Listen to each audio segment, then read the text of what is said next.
Thanks everyone for being here. I'm Ann Savage. I'm a Tourism Extension Associate at NC State. And we're going to talk about some of the basics of agritourism today and product development. So just a reminder that this is a series. This is the first of 5. So next week we'll talk about pricing and budgeting, and really overall we'll talk about business practices.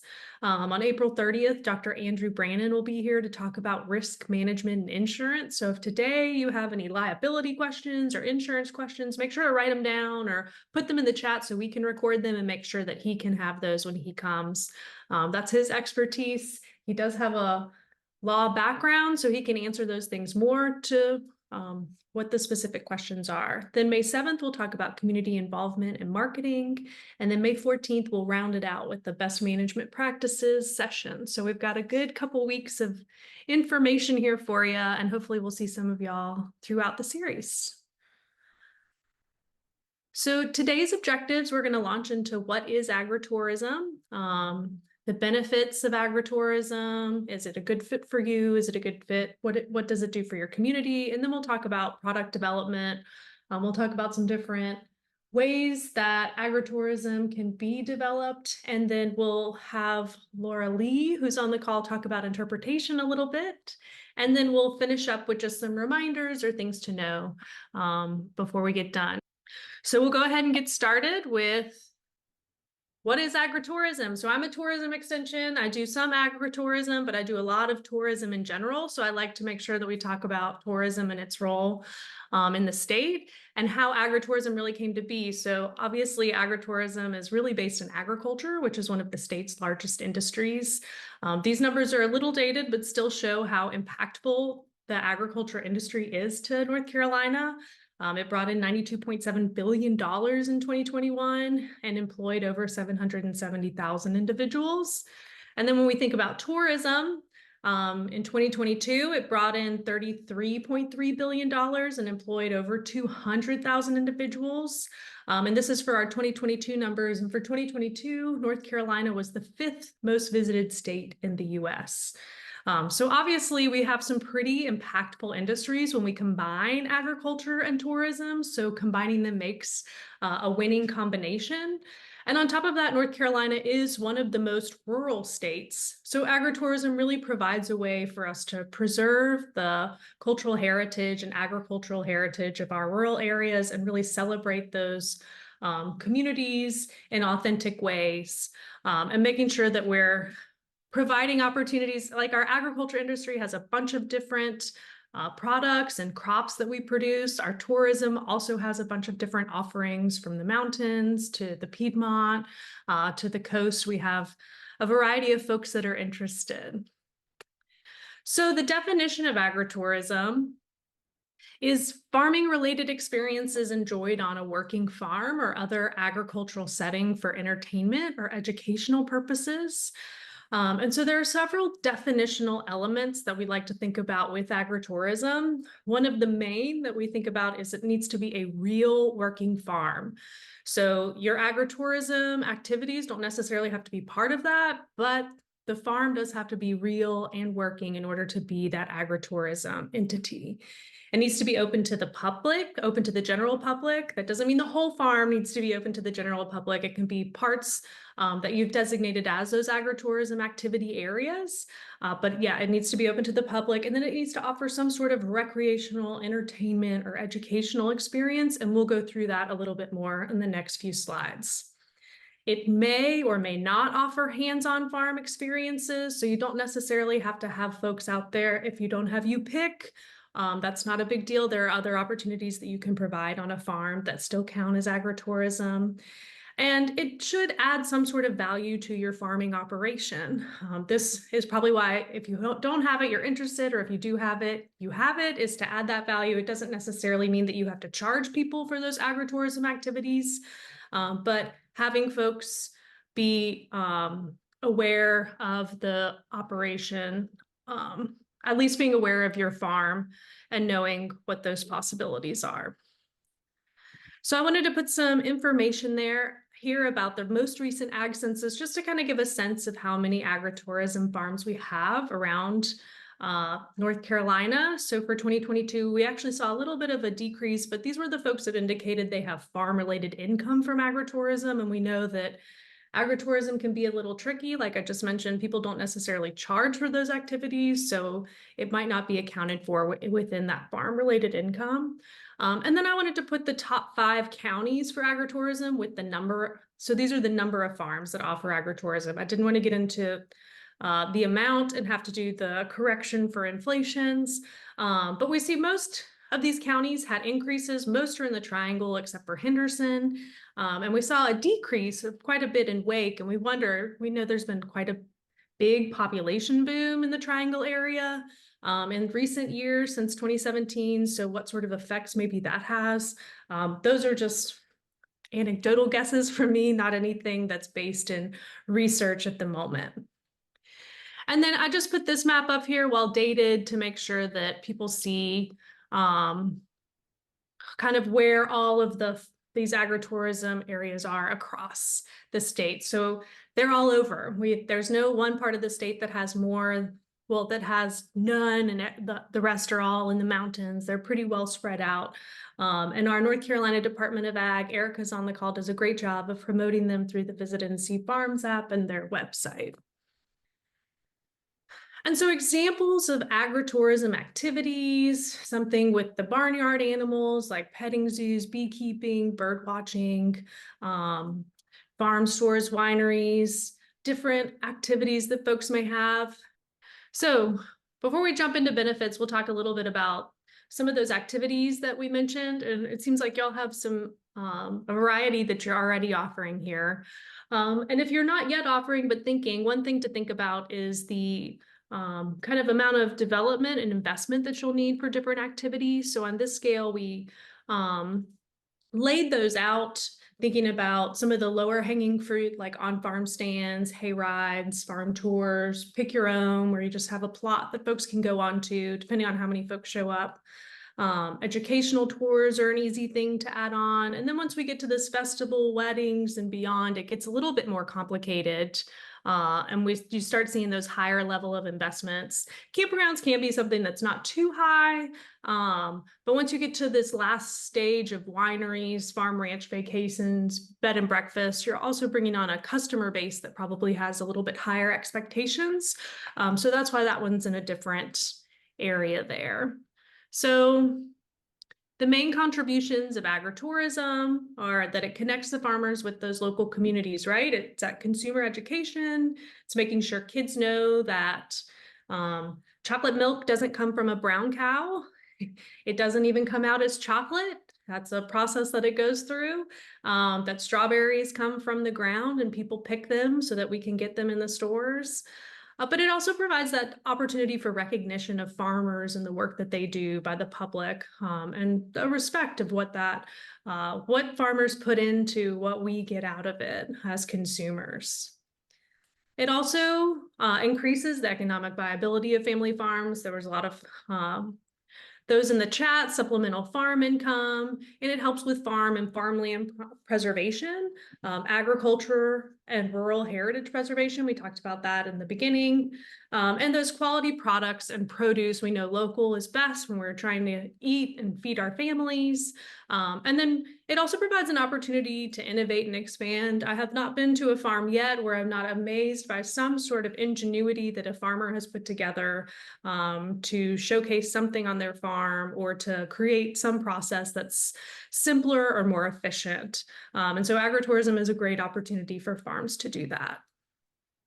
And then I threw this in there. It's not necessarily based purely in agritourism, but when I was doing my master's, I was looking into women in agritourism. So it's an area that I always like to put a little shout out to the women that are doing amazing work on our farms. But Penn State did a study recently, and they found that counties with higher share of farms owned and operated by women had a higher community well-being. And they defined community well-being by higher rates of non-farm entrepreneurship, longer life expectancies, and lower poverty rates. And not just those counties, they found that there was a spillover. So more women farmers in one county was associated with greater community well-being in neighboring counties. And I mentioned women in agritourism because we know from research that women are often the ones on the farms who add these operations. So now we know the value that they have to communities as part of those owned and operated operations. So spout this statistic wherever you can. I'm happy to share the write-up about this article, but I thought it was a pretty cool research that came out just earlier this year, actually. So really, when we think about product development for this section, until I pass it over to Laura Lee, is really thinking about what the goals of your farm are. And I'm going to talk a lot about goals of your property next week too, thinking about what the overall goals of it are and what adding agritourism provides for that overall goal. And really, what's the goal for adding agritourism? How does it benefit your operation? Thinking about what the values of your farm are as well. When people come to visit, what do you want them to take away from that visit? But then what we're going to think about for the next few slides is what the assets on your farm that you already have, how are they unique? So we'll start off talking about farmland and nature assets. So these can be crops and animals grown or raised, value-added products, different practices that could be used. So are you using organic? Are you doing some innovative things, wild resources and water bodies? So having those kind of scenic areas. This Brothers on Farm is in a very beautiful area in Western North Carolina. And she also used logs to grow mushrooms that she did educational programming for that no one else was doing. So thinking about what that practice she used that people were interested in learning about in the area. And Tidewater Grain is out in Oriental, North Carolina, and they are growing specialty rice, Carolina Gold rice, and Santee long grain rice, which hasn't been grown in North Carolina for quite a while. It's still grown in South Carolina, but it was a market that they saw an opportunity in, and they already had kind of the ideal property for growing rice. So also thinking about what sort of tangible assets you have on your property. Do you have any tools or equipment or buildings that could be interesting to people that want to learn about the history of agriculture in the area or that agricultural practice? So I have two buildings here that are both on Broad Slab Distillery, and they do have land that they produce grain for their bourbon. And so they have a new building here on the bottom, the Broad Slab Barn, that they essentially created. It's a staged building for weddings and corporate events, but they found people were really interested in having that opportunity. And then here, the Broad Slab Basser Barn is an Airbnb, which was created. It's repurposed tobacco barn where they cured tobacco essentially and made it into a kind of a lofted area for folks to rent out to stay at. And it helps that it's right behind the distillery, so folks can stay for the night and not have to, they can enjoy, I guess, however much they want. But they really figured out how to repurpose that building that was already there. And then obviously one of the values on the farm that's a unique asset is the people that are there. And thinking about if you're having tourists, you will have to interact with them or somebody on the farm will. And so what sort of experience are you hoping to have? So here at Lazio Farm, this gentleman was the entertainer for the school groups that came on the property. He had a little song and dance to keep the kids engaged that he was taking a group through here to think about the different parts of the farm and just having that engagement piece. Ryan Bethay here with Oysters Carolina. He is an incredible storyteller for the mariculture industry, and he was an educator before he got into oysters, so he has just that natural ability to help folks learn about the value of oysters. He also does an incredible job getting earned media, so people writing articles about the work that he does. And then the far end here, raised in a barn farm, the people are interested in these intergenerational stories. So this was a mother-in-law and a daughter-in-law that were helping create these agritourism experiences on the farm. And so making sure your people can see that sort of interaction if it's something that you're interested in sharing. That's part of that rural agricultural heritage that folks just want to connect with and learn about when they visit the farm. It also creates some great stories to help promote your property and work with your local destination marketing organization to craft those stories to get more word out about that. But I know Carol will talk more about that when she gets to marketing later on. And so creativity is key to product development. This is thinking, what are our goals? What are our values? So Lazio Farm wanted educational tours for schools. And they wanted kids to learn about, okay, where does milk come from? And they didn't want them to learn from actual cows. So they created this cow that has a 5-gallon bucket below it with some fake udders on it. So the students could go through the process of pretending to milk a cow without actually having to interact with the cow, as a way to connect that piece for those students. Pamonte Farm, they actually relocated to Virginia, but they were a goat cheese producing farm, and they had a pizza night once a month where they would invite folks to come onto their property, and I think folks paid or they donated, and then they made pizzas in their brick ovens out in the open there, and they were able to use products that they raised. I think people donated so they could avoid the health regulations there. I'm not sure how that is now, but they were able to promote their cheese, their goat cheeses, and sell them at that. And then Johnston County does a great job. This photo is actually from their Convention and Visitors Bureau events page, where they highlight a lot of the events happening on farms. But we know people are very into crafting and getting into new hobbies. And so there was a color or paint night that they had out at Handpicked Nursery, where folks really were able to use the scenic beauty of the area and paint it during their session out there. So thinking a little bit about customers, who are developing these products for. This study was done over 10 years ago, so it could be used again, but just back then, we were interested in what the visitor preferences were for folks that were going to agritourism operations, and overall people were interested in enjoying a meal, having that farm-based recreation activity, whether that's picking your own or having a hayride, something like that, and attending a festival or some sort of special event that's out at the farm to give them that extra motivation to get out there. Observation of agricultural processes was also quite high up there as something that folks were interested in. And then this research went a little bit further to even segment the visitors to agritourism farms. So there were 3 kind of typologies that they found of folks that were going to agritourism operations. The first were those that are more apathetic. So they have not very much interest in farming or outdoor recreation, and they're not really that interested in ag education. So those might be the friends that are coming along, or parents that are just trying to get folks out of the house. The purposeful folks that are visiting, they're interested in ag education. They really want to learn more about what's happening on farms, connect with their local farmer, feel like they're a part of that process. And they're less interested in those outdoor recreation activities. And then the recreationists are the ones that are most interested in anything that has to do with farm or outdoor recreation. And they were also the most frequent visitors to agritourism farms. So these are the folks that when there's something new and different to do, they're ready to go. I think of my brother and his family. Whenever they find a new activity in their area, they're there in a minute. They're like, oh, we can pick strawberries this weekend. We haven't done that yet this year. We're going to go pick strawberries. Oh, there's a troll exhibit made out of recycled goods at a park. We're going to go there. Those are the folks that are just looking for that adventure or something new to participate in as our most frequent visitors to agritourism farms.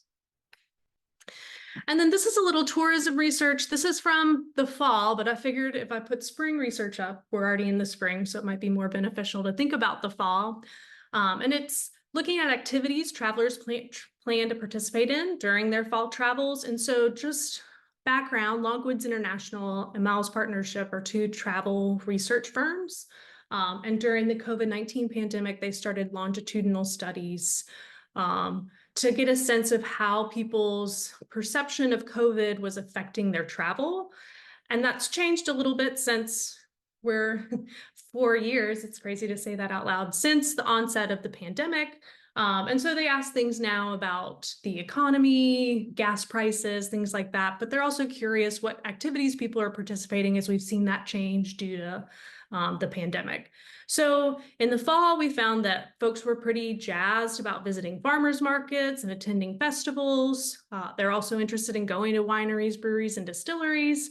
And then these two are in red because they're right primed for our farms and the activities that they provide. Fall harvest activities or picking fruit or berries as an activity they're interested in. Also important to point out that the top thing overall that's on here is visiting friends and family. And in North Carolina, our visitors, and I know agritourism also looks for local folks to come, but visitors are typically friends and family. So figuring out how you can tap into that market for your locals to have them bring their friends and family to you whenever they're coming is certainly an opportunity for farms and activities around here. So now we'll go through a couple of different options when we're thinking about product development, just largely. Those seasonal offerings that you might have, like haunted events, like a haunted corn maze or some sort of haunted activity, a religious event like a live nativity. I know there's a farm in Johnston County that does a very large live nativity that many people come to. It sounds like a very cool experience that I'll definitely put on my list this year, but thinking about how you can build on different activities that occur during the seasons, special events. So thinking of partnerships, and with partnerships, it's really important to remember what your values are with your farm and with your agritourism offerings and make sure that it's something that lines up with what those values are. That helps in those relationship building. So things like crafting, like the paint night, goat yoga has obviously been something that's been very popular over the past couple of years. Cookouts or those pizza nights or different markets. And we'll talk about markets a little bit more in a minute. Or special events like music festivals. If you're interested in music festivals, reach out to your county and municipal leadership quickly. I know that some counties have more strict rules around that. I'm working with one county right now that's trying to work through some hoops there, but it has been done in other parts of the state, so it is not impossible.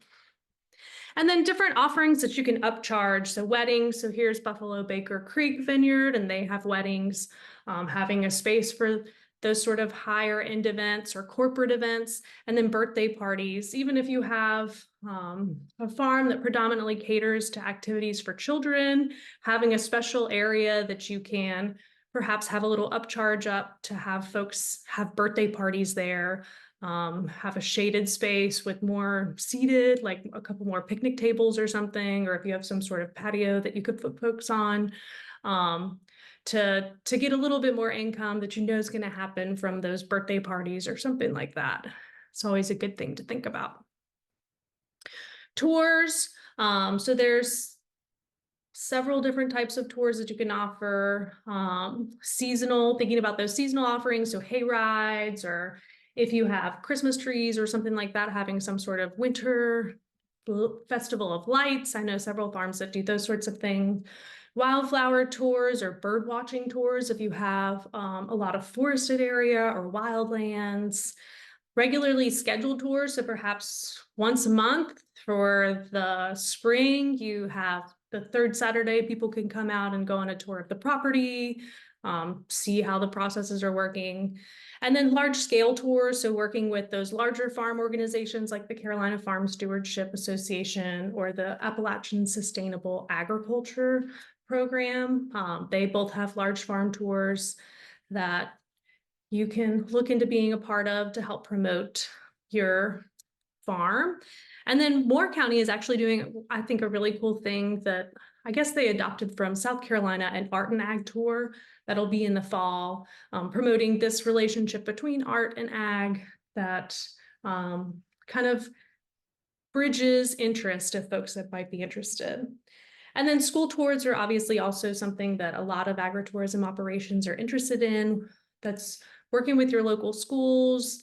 I always tell farms when they're interested in learning that process to reach out to farms that are currently doing it to get a sense of kind of the things to be aware of. and the best way to build those relationships. And then markets, I just wrote a couple things down to think about with markets here. What kind of stuff can you sell or source? What sort of system do you need to put in place for this and the logistics of it? And making sure, again, this aligns with your overall farm goals. So what sort of products are you selling? Does it align with what you're trying to achieve by having this operation?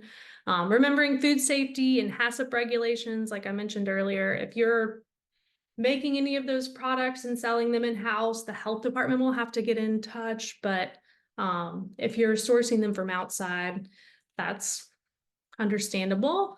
And then picking items or vendors for a market. So thinking who is your target audience for the activities as a whole or the market, and what do you have for them? So I put this here because I was at a farm recently and they have a stand that they put up and their activities are primarily for kids. So it's families that come out to the farm and they had all sorts of like some nice products for cooking that are locally produced, probably some value added products. They had some local jewelry that had been created.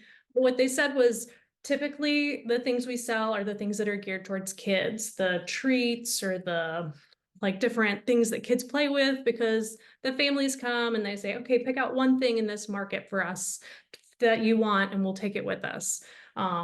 So they realized that the folks that were coming in weren't really buying things for themselves. It was a day for the kids, and that was how their products were moving. So just also being able to adjust when you see those sort of things happening is really valuable. Having some way that you're kind of logging that and can do a look back and see what's been selling or not selling. And then just some general other thoughts about product development is thinking about accommodation. So what activities do you have that are or are not accessible to those that are visiting?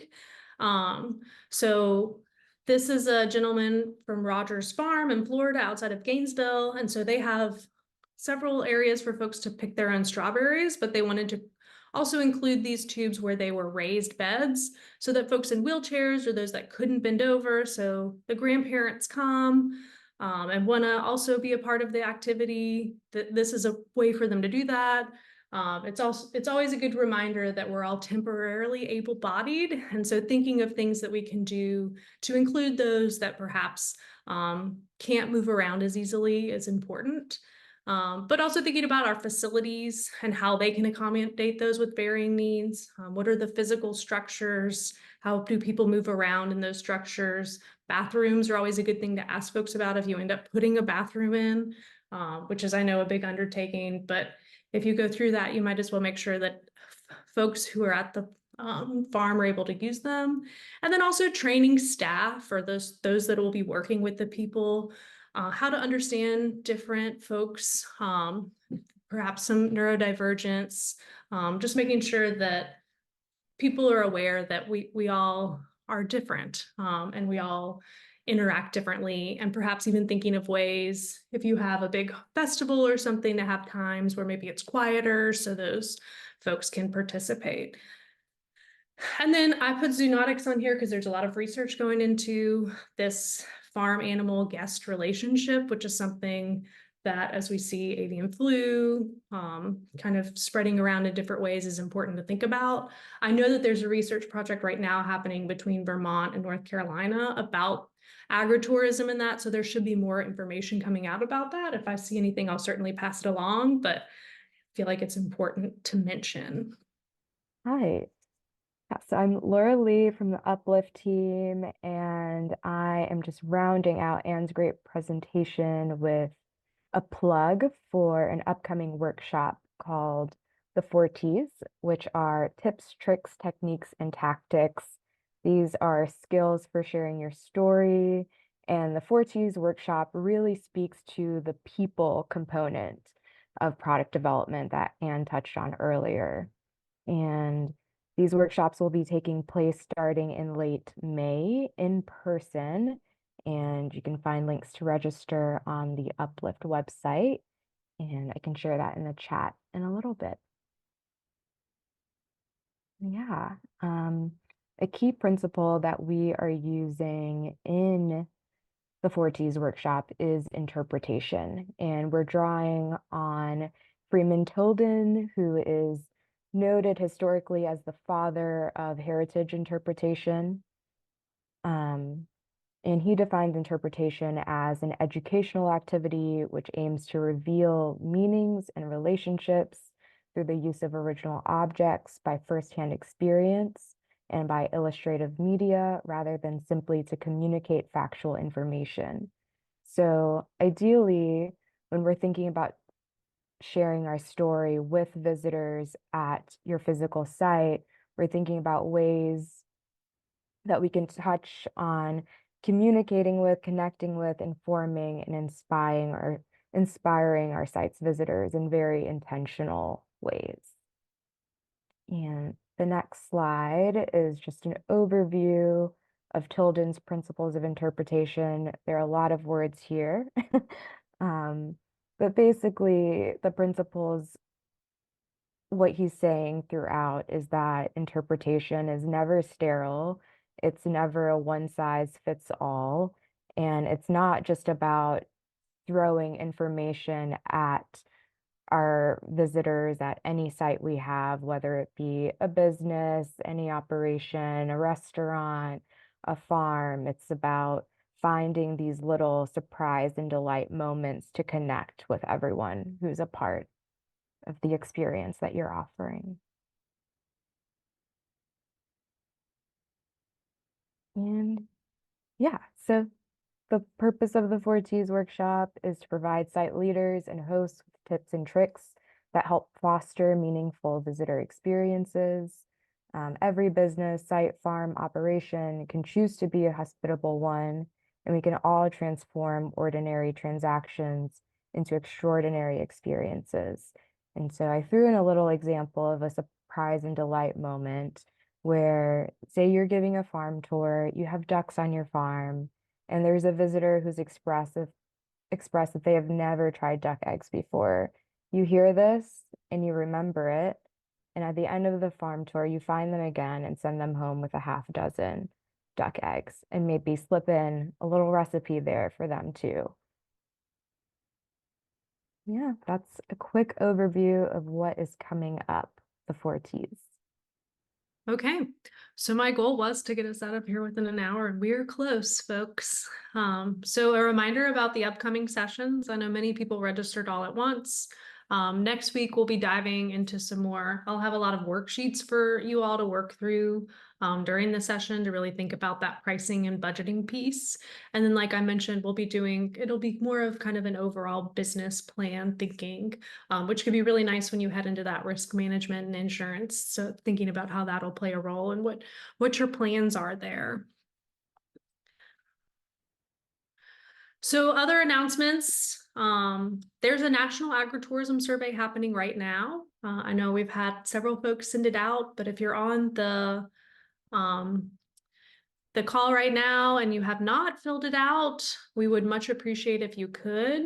I can put the link in the chat when I finish the announcements if you're interested, or we can send it out afterward whenever we send out the link to this, so that we can make sure it's open until April 30th. And this will really help all those working across the country in agritourism, thinking about what sort of resources we have that we can support the industry based off of these needs.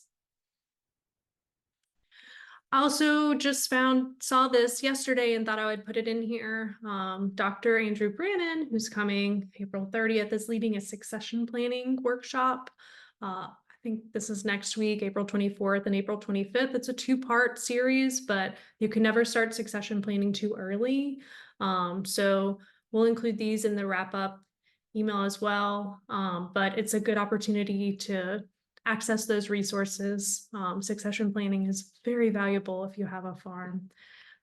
Also, if you watch that and you have some follow-up questions for Dr. Brannon, you can ask him when he comes April 30th.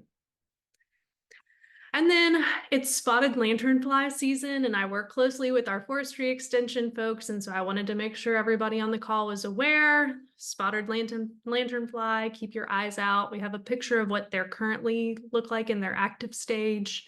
The main host that they have.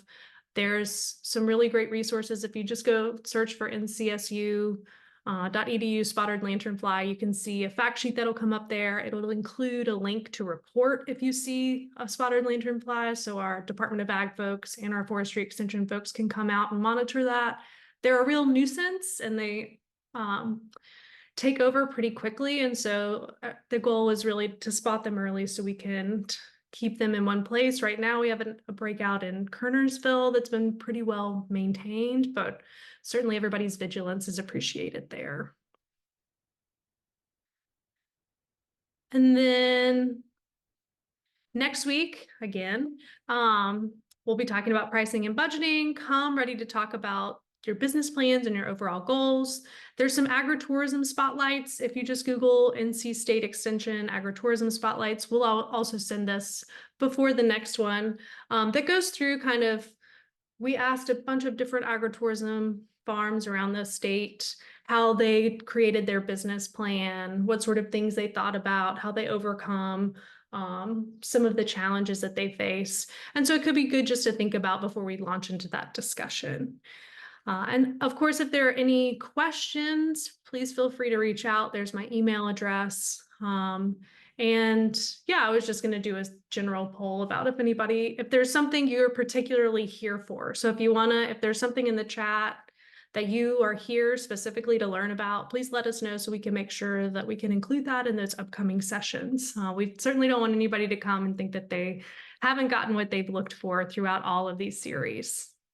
And we'll stay on for a minute, but I think that's all we have for today. So feel free to ask us questions if you do, but otherwise feel free to